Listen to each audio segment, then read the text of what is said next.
All right, and that brings us to our first information discussion item. Madam Superintendent, would you like to introduce that?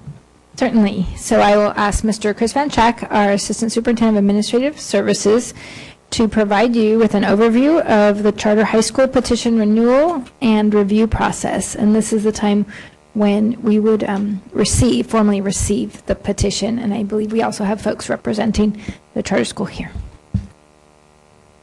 Thank you, Ms. Bowers. As she mentioned, tonight is the night I report to the board the receipt of the LVCP petition for authorization renewal.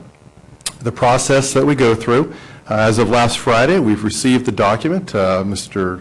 Dilley brought it on a hand truck to the district. A number of copies of a very thorough document. Tonight, the board will be presented with that document. You have each received your copy.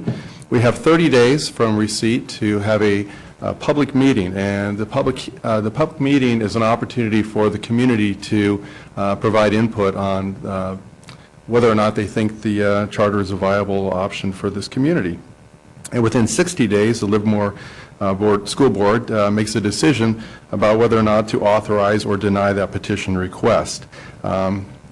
As of tonight, it will be the superintendent's recommendation that she be given the opportunity to assign the evaluation process to us fortunate staff members who get to read through the document and provide input. There are 16 required elements that we are required to go through, and we will begin reading the document again at the end of the evening. So, based upon the fact that this is a renewal, they have been authorized by the state. One of the options the board will have within 60 days is to authorize the LVCP petition, and in that case, the district would have oversight beginning July 1st, 2015. The other option is to deny the LVCP petition request, in which case LVCP would go directly to the state for reauthorization purposes. So again, this is just an opportunity for the board to receive this petition. Any questions and comments directed toward me or to the charter principal, we'd be happy to answer those questions. Did any board member have a question or a comment? Mrs. White. Is there not an option to ask for minor improvements or changes to in an MOU? There is.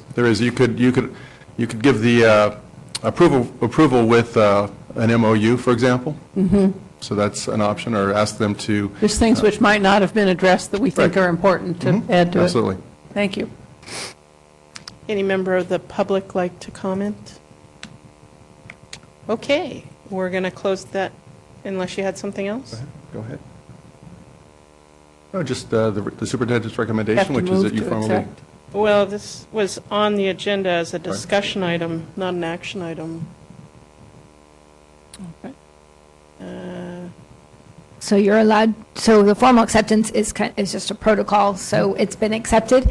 I helped with the hand truck, and so we have quite a bit of it. We will make sure that the board has copies. It's also on the Tri-Valley Learning Corporation's website, and it is on as part of our agenda packet, all of the appendices as well. It was given to us in an e-version, which we appreciated to save paper. The board does have copies as well for review, and so basically you can just give us direction. Okay, so we're going to say thanks for accepting the charter, and we look forward to the public hearing at, I assume, the next meeting? Yeah. Yes. Yeah. Within the 30-day period. Mm-hmm. But it'll be agendized to be sure. Okay, but the 60 days is not it's board meeting time. So do we, I mean, I think the 60 days comes before the second meeting in November. Correct. So we'll come to some arrangement so that we can do it at that night, or do you predict a special meeting? And if there's a minor change to the timeline, we can work with the charter school to extend the date by a few days if we'd like to, or we can make it before then. Okay, thank you. All right, thank you very much for that.